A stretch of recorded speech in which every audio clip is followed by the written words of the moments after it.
Good morning. Time once again for the Morning Mindset. Welcome.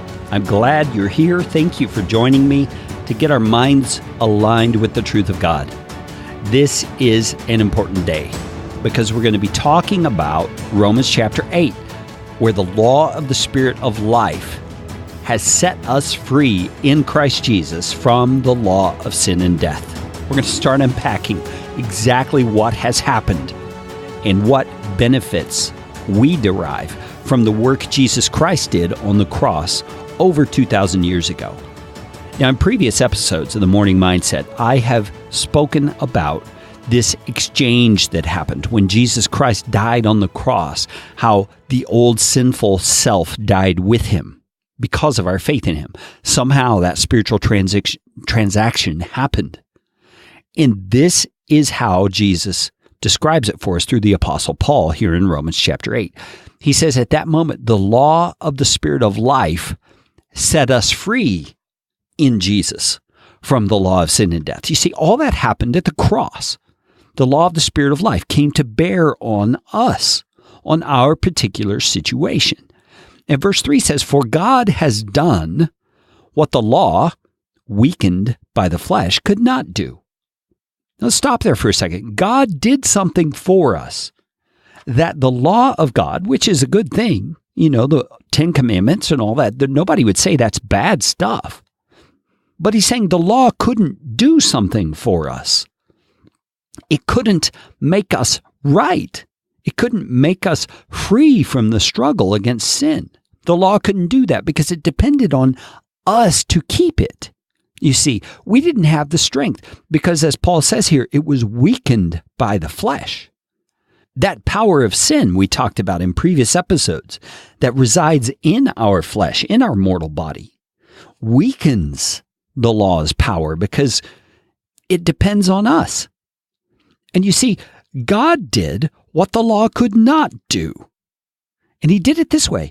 Verse 3 says, by sending his own Son, Jesus, in the likeness of sinful flesh and for sin.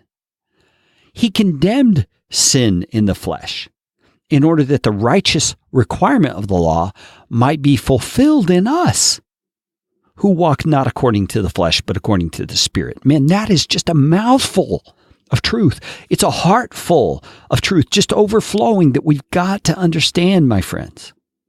God did for us something we could not do for ourselves and that the law could not even do for us.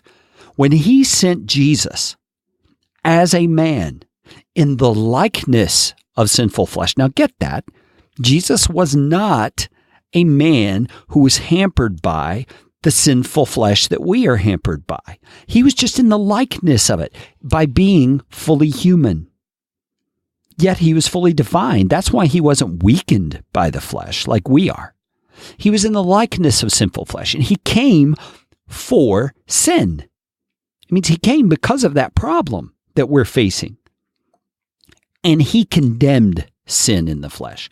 So that power of sin that we struggle with, that we fight with, that we try to wage war with by using truth to overcome it, Jesus condemned that power. It is not going to have the upper hand over us any longer. He condemned it in order that, here's the reason he did it, in order that the righteous requirements of the law might be fulfilled in us. So everything the law of God tells us to be, we are now going to be. Because Jesus came to fulfill that righteous requirement in us. He does it by putting his very life in us. Because remember, he was not weakened by the flesh like we are.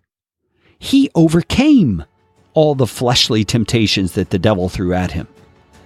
And he gave us his life. So now the righteous requirements of the law are fulfilled in us when we walk not according to the flesh, but according to the Spirit. And that takes us back to that battle of the mind for truth. We've got to put our minds on truth, reminding ourselves that the Spirit of God now empowers us. Jesus now is our life. He is our source for successful living. My brothers and sisters, please walk in that truth today. Walk in it. Know it to be true. It's yours.